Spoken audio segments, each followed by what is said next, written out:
welcome to this episode of Small Talks, Big Conversation, where we are looking at the role of mentorship in creating equal opportunities for everyone in the creative industries. Together with me, we have a strong panel. First from Denmark, we have Mica, founder of DIH, Danmarks Intersektionelle Højskole, where she educates anti-racism and intersectionality. And from Denmark, we also have Veronica with us, Veronica de Souza, advisor and speaker. And you also are a social entrepreneur with 2 award-winning social businesses behind her, where in one of them you actually created a fashion label who created employment opportunities for women in prison. And from Sweden, we are very happy to have Robin Douglas Westling with us. You're creative director at Swedish Fashion Council, and you've done since 2020, you've been working a lot doing research around representation in Swedish fashion scene. Welcome everyone. Thank you. And thank you so much for joining us and listening to this conversation. I will be the moderator for you today. My name is Aram Ostadian-Binai. I'm the CEO and founder of a community and platform called the Soulfuls. And since 2018, we've been working to create fair opportunities and fair representation for young women from all backgrounds here in Denmark and the Nordics with our mentorship programs and events and workshops. But let's jump right into why we are here today. So I guess we all quickly can agree that while fashion and media and creative industries kind of give a representation of or form our culture, they don't represent cultural diversity. And there is this, there was and still is a systemic bias that we need to address, together with how the imbalance of opportunities being distributed to different groups and especially minorities. There are of course some common barriers we're going to look at, and I hope you will open up for barriers you faced and how you overcome it. But we know some of them are lack of connections and network, and even your socioeconomic background, your sexuality, and a lot of ageism, colorism, hairism, all this kind of thing. But I know, like Mica, you will give us a good understanding about diversity and like the barriers that we are also facing, given the background that you have. So let's start. I want to actually start with asking you, have you had a mentor? And if yes, how that mentor helped you to overcome the barriers you face? And if no, what would your career look like if you had a good mentor? Robin, do you want to start? Yeah, yes, I had several different mentors. First of all, I did a lot of styling assistants when I was younger, and I see them as quite good mentors for me. I learned a lot, but when I was interning at a magazine in my first years, I actually reached out to a professor named Philip, who helped me a lot of thinking of how to write correctly, how to be more critical, and also giving me like advice on people I should reach out to. So I don't have any high school education, I don't have any like university education at all, but he helped me a lot to think in that perspective, and I think that helped me very much to be where I am today. Well, that's amazing. Yeah, Thank you. that's What nice. about you, Mica? If Question. you if you had a mentor, or you have a mentor who helped you, and if yes, like how that person helped you in overcoming the barriers you've faced? Yeah, I'm not that fortunate that you have been in your life, and that is maybe also one of the reasons we are here today. And I didn't had a mentor like that way, and in that also I can say today I'm a mentor naturally for a lot of people. But today for me, mentorship and see how I affect people in a positive direction. That mentorship is way much more than just getting a goal and goal getters. It's also very much in how do you feel, how in your mental health. It's also in the dilemmas that we're going to talk into. So for me, standing today and not just being an educator, which I am and I love, I'm also a consulting for companies in anti-racism and in intersectionality. I think I am in a good position to be a mentor, and I'm looking forward to the future young mentors that we have, because we really do need changes from what I remember when I was young till where we are today. Mentorship is important if it is going to be done correctly. Hmm? And Veronica, how about you? Have you had a mentor, and or how? Yeah. I'm thinking about it, and I think it's never really been an official mentorship or like, but I've had incredible people like in school of life, many different places. I mean, even when I grew up from the pedagogue at the SFO at the who just saw a light in the spark and created a girl band and believed in us and really told us off when we were not behaving. I think having role models who look at you as a person and not as a career. I think I've been very fortunate in finding people who I aspire towards. And I think through life, many of them have become my very good friends. And I think that has become a relationship more than a one-way thing. And I guess that's also how I look at mentorship now, where both officially and unofficially I interact in these relationships, and I really see it as a mutual learning. I see myself as much as the mentee as a mentor. But as an official way of looking at it, it hasn't been a program, and I think until now, and I think it's incredible to really emphasize this and to systematize it and make it, give people the opportunity to know that it's a possibility, that you don't have to only look within your own network. Absolutely, yeah, and I think it's a right point that both you and Mica touch upon, like the representation of role models and people that you look up to, or and you become someone who people look at you to kind of see how things can be done, and like getting encouraged to use their voices and everything. And I think sometimes we are not aware of how much we affect the next generation and also people around us. I think we can also agree on, like, we as an industry, we have a responsibility to build each other and help each other and lift each other up, because if we don't do that well, then the only thing we can see is damaging a lot of hearts and life and creatives and young people, or anyone really. Yes, so we now talk about representation. I'm looking at you, Robin, because I know that was a study that you've been doing really intensively since 2020, and giving the topic of equal opportunities that has been on top of agenda of creative industry here in the Nordics, but I think globally since 2020, with everything that the world is going through.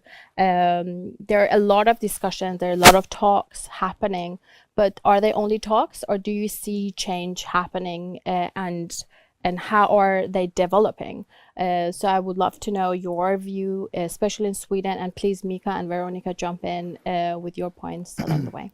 Yeah, I can see that people want to help out and want to seek for new perspective for our industry, but I think we need to go to the bottom line in the entering point to start a career in fashion, and this has a lot to do with like social economic backgrounds as well, because like the main enter point work in this is not going to school, is by assisting or interning, and that structure excludes a lot of people that doesn't have afford to invest 1 or 2 years into assist for free or doing internships for free. So I think that we all, like institution, brands, magazines, media, etc., really need to consider how we can together create equal opportunities for internships, to get paid internships, get paid assistant jobs, because that is like the clearest thing I see is like how we exclude more people, and unfortunately a lot of studies is like your ethnicity and being a person of color has a lot related to socioeconomic background and being like less privileged than a white person. So I think we really need to start there to entering up. Exactly. Yeah. And do you see a shift happening since 2020, like when you release some of your findings? Do you see industry is responding to those findings and like actually making some changes happening? Yes. And what are those? Yes and no. I see that we, like in Sweden, we had this organization, All of Us, that started a big mentorship for the whole culture industries, like media, fashion, art, film, etc. But in the meantime, I haven't seen this issue I am talking about, paid internships. And I think we all need to make this happen for real. Then we can talk about actions. But I think like Rubric Initiative in the UK and Mentoring Matters is a really good example of how we can do it. And I wish that we can together, like companies, institution, organization, maybe we can create a fund, maybe we can connect people with each other, because if people saying that money is a problem to give interns and assistants, let's help each other and get some money together and make change. So I think it's also have a lot to with interest and time to do in making these changes. Yeah, absolutely. I agree with you. Like the change happens from bottom up, and we cannot expect that if we haven't done the movement from bottom up. Mica, Veronica, do you want to add anything from Danish scene and fashion scene? Can I jump in? Because Absolutely. It's so interesting what you're talking about, because what you also tap into is what we call talk about when we talk about generational wealth, the wealth that we don't have because we're minorities. And we see that very often. It's not just one-to-one, but we see it in the structures. So I think for things to happen, I believe that one needs to understand the structures and analysis of intersectional theories. If we don't do that, we don't know how to include and put in all these mechanisms, all these tools, so how we actually can be active in what we are doing, so we can represent the right way, so we can represent in turns getting their pay. That we live in a creative industry, yes, but we still need to get paid. We still need to get that fundament if we want to move on. So yeah, it's important for all interns and not fully paid people, but it's especially important for Black, Brown, Indigenous people, which we don't see getting represented in the industry. So, and also when I talk about it or think about it in the measures of mentorship, how can one even advise about the future, about the representation, diversity and inclusion, if one don't know about anti-racism structure, intersectional analysis? We need to get educated in what we really want to see, and we want to see happen in our industry, because we can all agree on we love the fashion industry and we love to be in it, but it also need to give equal opportunities and also in equity. Yeah. Maybe that's a good. I mean, just listening to both of you, I couldn't agree more. And maybe just to add another aspect as well. I think to me, representation also has to do with the entire supply chain. So it has to do with ownership, equity. It also has to do with what are the values that we are wearing, and who stand behind them. And historically, the fashion industry is a lot of image and glam, and then behind the brand facade, there is the industry, and it's changing. But I think it's still very much about an image representation, campaigns, modeling, so on. And I think that representation, if we can put a name to the producers, most of the garment workers in the world are women, women of color.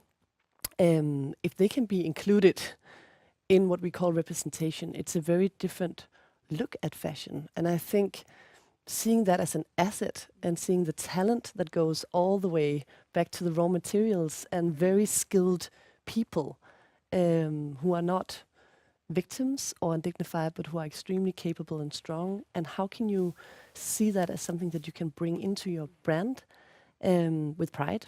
I think representation maybe can be seen as a way to build up empowerment and Also, force. Absolutely. can I add to that one also? Because when we talk about environment sustainability, we really talk about that also in the fashion industry and in sustainability, and how we use things, the fabrics, but we also need to, as you say, sustainability in people.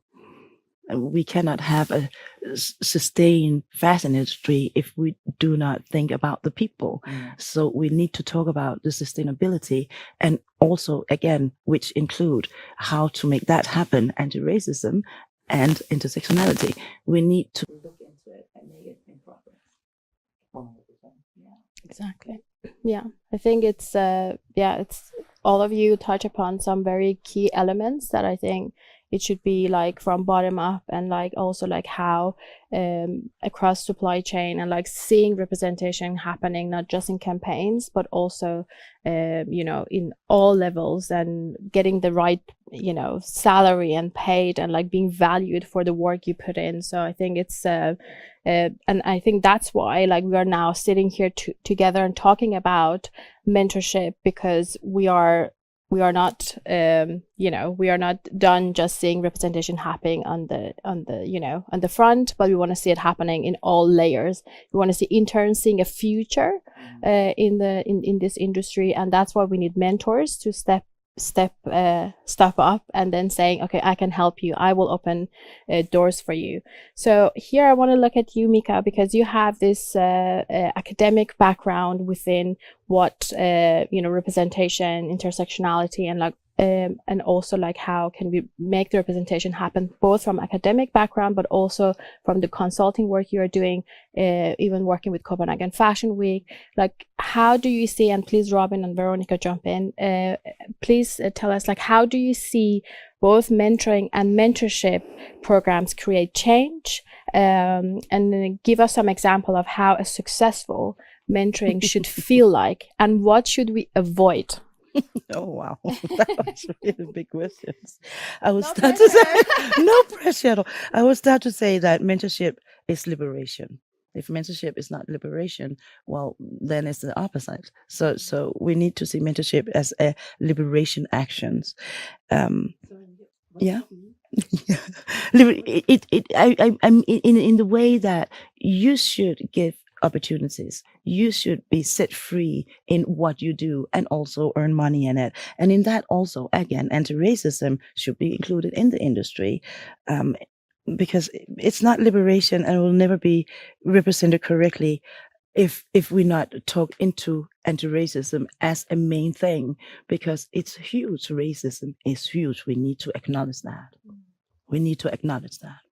So if mentorship is not liberation, then it's the opposite of liberation.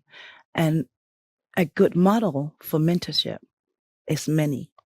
I'm not the manual, but I think, again, if we're going to do it correctly, we need to see the faces, the people with the knowledge that actually can put in the representation and inclusion that we need. So we actually standing in front of it. So it's not something that are observed and talking about, but we actually hands-on. And that's also the difference when we're talking into intersectional theory and intersectional analysis and intersectionality hands-on. And what we do is hands-on, but to do hands-on, we need to be educated. And to be educated is also to listen to the people that are represented right here, right now. For example, Black, Brown, Indigenous models, producers. We need a lot of producers that are not white. We need a lot of models that are not white. We need a lot. And I love the fashion industry. It's been here since 2011, but it's primarily white still. And we see the progress. We see it in also the Vogue, British Vogue. We saw the new cover, very discussable and delightful that it is discussable. We also need to remember everything is in progress. And in that in progress is process. So we need to take the time for this to happen. But we cannot stand in a situation where we will not acknowledge the circumstances for the oppression we also see in the fashion industry. We need to listen to the voices that are oppressed also in the fashion industry. And representation and inclusion is so many nuances. So if we will not willingly get educated, well, people will talk and people will represent themselves. And for us, an industry, wouldn't it be nice we could do this together?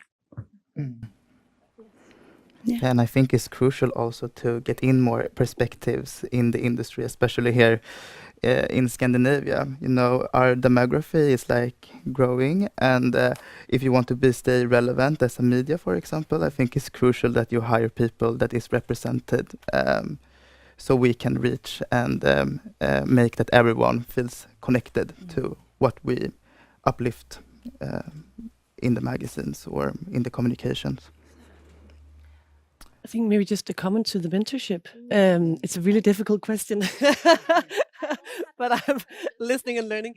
But okay, what I think is a good mentor and something I aspire to be, hopefully one day, always learning is, and I think you said it really nicely, Mica, like that it's a focus on the person and not on a goal and not on a specific career. At least those have been the most helpful life advices I have gotten. And someone who pushes you in a kind way with questions, not with the answers. I think that's something at least that has been extremely helpful for me. But what you shouldn't do, I think, is to tell people how to be successful. Because I think what we need in the way we live on this planet, just to make it as broad as possible, is totally new ways of thinking. So I think, people who exist within an industry or who have knowledge from this existing framework, including myself, my knowledge might not be the right knowledge I hope not, for the next generation to build the world we want to live in. So all I can do is try to ask questions and to kind of help build self-confidence by making it possible for someone to speak of their vulnerabilities and create a safe space for that, but really acknowledge the fact that the world we have today, including the fashion industry, is not the fashion industry we want tomorrow. And I think just to end this, also means that as I just want, if anyone is listening out there thinking, how will I get into this industry, or how will I be connected, or I don't come from the fashion industry, and when I started my brand, I really didn't know anyone in Copenhagen working with this, and I think it's such an asset to come with a different perspective. We really need it.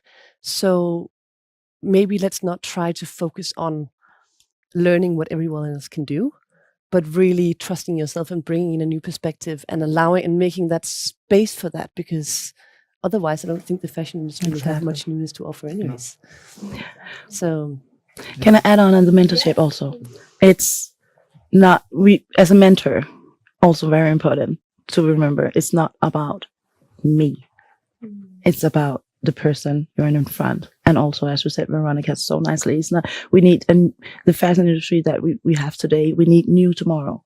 We need to educate better. We need to do better. We need to put these people on a stepping stone and do it right. Not correctly, not perfect. Perfect is not something we need to strive for, but right. And make sure that they get better opportunities that we had in their, not future, but past, God damn it, in the past. Yes, so Veronica, you actually jumped to the question I was going to ask you, which is like how you characterize. No, perfect. I love that. It's just like I love the flow. Like we have like how to characterize a good mentor, which that was something both you and Mica touched upon. What about you, Robin? Do you have something to add in like the mentor that you are? Because I know you are also mentoring next to what you do. So how would you characterize a good mentor for yourself or next generation? I think the most important thing when I mentor someone is to listen to their perspective and their dreams and their goals. But I think the most important for the person that gets the mentorship is to never forget what that person is bringing to the table, because I think it's quite easy sometimes to forget, like for myself, like my own, what do I want? How do I see the world, and how do I want to make a change? And I think sometimes you can listen maybe a little too much on someone that is mentoring you, and then forget a little like which direction you're going to. So I want to say to everyone that is a little younger than me or wants to start is that your uniqueness is unique, and always stay true to who you are and listen to your own heart in the way that directs you. If that was concrete said, but it was, yeah. And I think one of the things I want you to also mention here that we talked about before, like, and also we talked about it briefly, how hands-on should a mentor be? Because we know a lot of us, I think we can, at least I know like a few people, not a few people, you know, I'm going to say it from the beginning. Yes. So I think we know a lot of people getting the positions of power. They have the privilege of knowing someone who opened the door for them and gave them a seat. Maybe at that moment they didn't have the right skills or knowledge. Maybe they didn't have the right qualification, but someone took a chance on them. Yes. So how should mentors? That was something we talked about outside. Would you elaborate on that? I think that a mentor should be quite very hands-on. For example, I work as a stylist. If people coming to me and wants to start being a stylist, okay, who is the stylist I can recommend that you can start to assist, like directly? Because how you get work and how you get experience is by work experience, and that's like the best school. We don't really have like a stylist academy or a stylist university you go to. Everything is about work experience. So I think as a mentor, please provide those opportunities, because what should I do with, obviously words and stuff is really good, but actions is provide work opportunities, and that is what I am aiming to do every time. So I think a meeting is really good, but I think everyone needs to add on a little more. If we want change, then we provide more people in. Yes, there are more doors and then more people in position of power to actually, you know, make space for everyone. Well, that was very well said, and I remember a point that you made, and I thought like it needed to be a part of this conversation. And something also that Mica, you said, it was about the mental health. I think we also need to consider that, like thinking about a group of people who have been excluded so many, you know, years and generations, and now giving them the chance, like cut them a bit of a slack here and there, because we cannot expect people, minorities who we give chances to be superheroes, and, you know, give them the opportunity to fail and be there for them as mentors. No people are superheroes. Where is it? No people are superheroes. Exactly, right? Not even minorities. So it's just like, and again, it's oppression. We need to learn about how do we not oppress people, even in the fashion industry, because none of us want to. We just don't know how we are going to stop that function and the patterns, and why are we still oppressing people. So I think it's a process. It is a process. And all of you are part of the process that we are seeing with what you do, and creating a space first for yourself, but also for everyone around you. Because when you look at where you guys are, like I've been following Veronica you were one of the first one that I looked at. I was just like, oh my gosh, she did it. And then later on Mica, and then Robin, like looking at what you are doing, it just gives even me and a lot of people hope that the future is more inclusive and future is there is room for different voices. So I also want to say like thank you for the hard work that you are doing. Thank you. So I would like to, like, we have a couple of minutes left, and I would love to end our conversation by giving hope and encouragement to everyone who is watching, but especially young generation that, you know, especially from minority backgrounds, that looking into having a future in fashion and creative industries. Why should they still try, even though we know it's very hard, and what should they look forward to? What is your message to them? It can also be a message to your younger self, depending on you choose. So who would like to start? No matter what in life, do it. I am almost 50.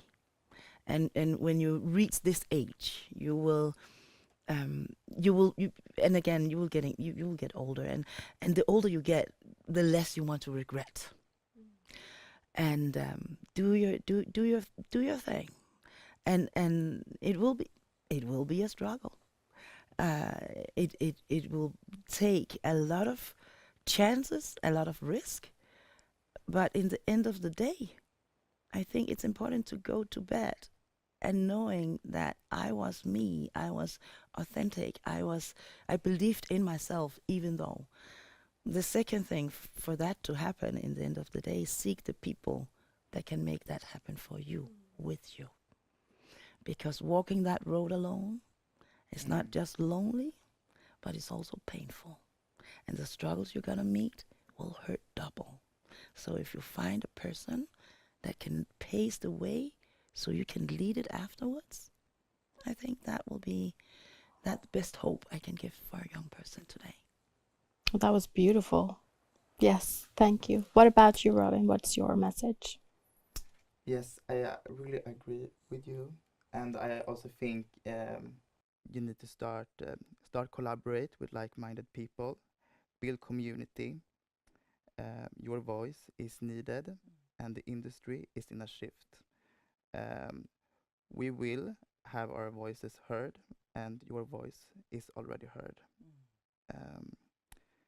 Don't ever doubt on yourself, and always remember who you are and stay true to yourself. Always believe that you will achieve your dreams, because one day you will achieve them. Oh, that was so beautiful. Very strong. Thank you, Robin. Oh my God, I'm almost teary. Yeah. Yeah. Oh my God. Okay. When I was 15, a mentor, actually, I will call him, said, the more things that you apply for, or the more things you do, the more, the higher probability of a yes you will have, basically. That's kind of backwards. But I think it's about really asking again and again and again for what you want. And in my own experience, I think I've gotten 9 out of 10 yeses, not on like applications, all these other things, but if you ask someone for an advice, or for a coffee, or for a meeting, or for feedback, and you are passionate about what you're doing, if you're true and passionate about what you're doing, in my experience, most people will say yes. So, at least from where I come from, I think the world is kind, and I think the world wants the best for you. So if you have the courage to really ask and keep on asking, and then, you'll get some no's. But if you ask a lot, you'll get mainly yeses. I think you're going to go somewhere because you keep learning. And as you said, building a community or having friends around you, like for everything you do in life, makes you less vulnerable. And then it's possible to be courageous. So I think that's my best advice. And then maybe just finishing off with exactly what you said as well. This industry needs a makeover in so many ways.